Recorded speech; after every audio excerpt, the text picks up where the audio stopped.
this video, we're going to prove the following theorem. If S is a basis for an n-dimensional vector space V, little v and w are vectors in V, and k is a scalar, then we have this property and that property. Okay, so let us prove this. Proof.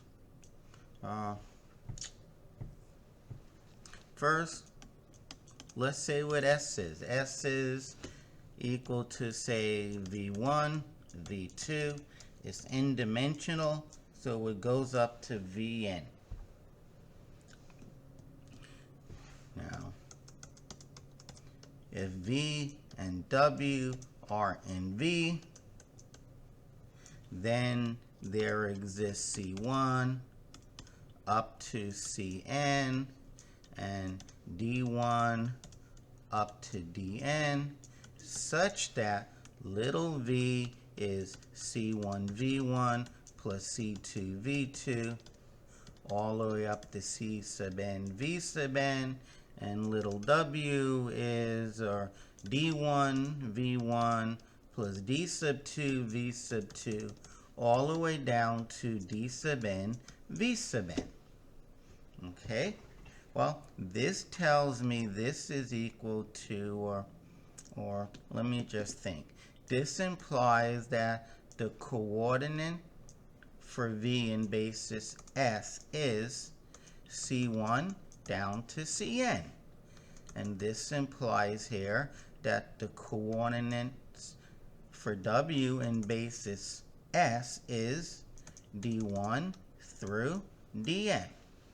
Okay? So we have what the left side equals. Let's formally state it. Vs plus the coordinates the coordinates for W in basis S. This is C1, C2, down to Cn, plus D1 down to Dn. And for the record, if we add them, we get C1 plus D1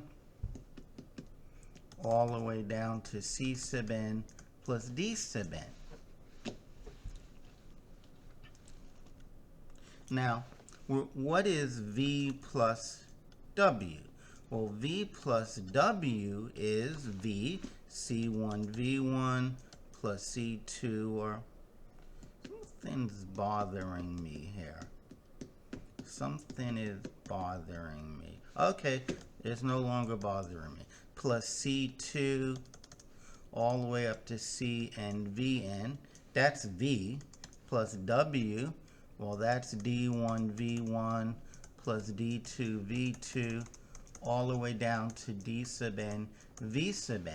And when I add them, I get, I combine them, I get C1 V1 plus D1 V1. That is, I get C1 plus D1 V1s plus C2 plus D2 V sub 2s all the way down to Cn plus Dn V sub n's. Okay, but this tells me that this vector V plus W tells me that the coordinates of V plus W with respect to basis S is C1 plus D1 all the way down to C sub n plus D sub n.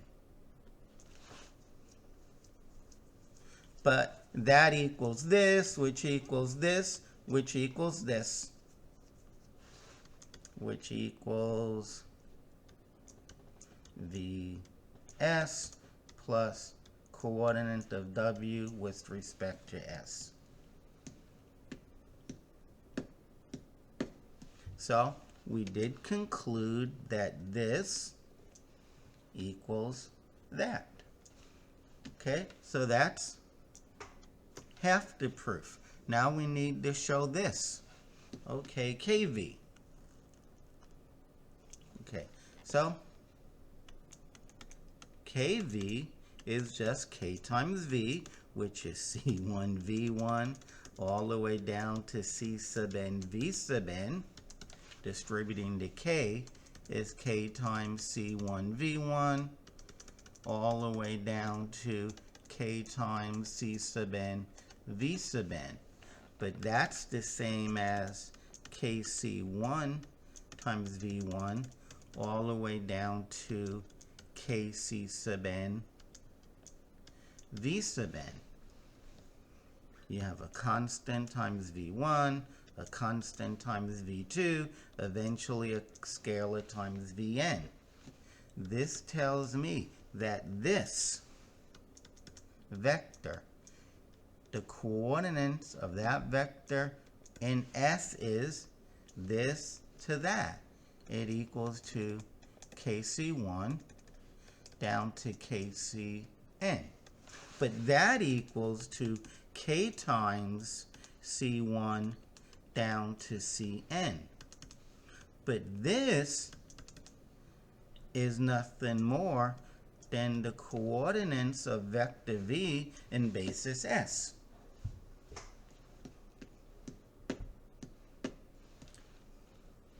This here tells me, since this is V, this all implies that the coordinates of V with respect to vector S is C1 through Cn. The reason I didn't write it out formally is I have it up above. This completes this theorem. If you like videos like this, please subscribe to my channel. If you want to see more proofs, this is where you come. Right now, obviously, I'm working on linear algebra proofs. After that, I'll go on to another field. Eventually, I'll have it all. So, subscribe to my channel now. Avoid the wait. And I'll see you guys in the next video. Watch and learn.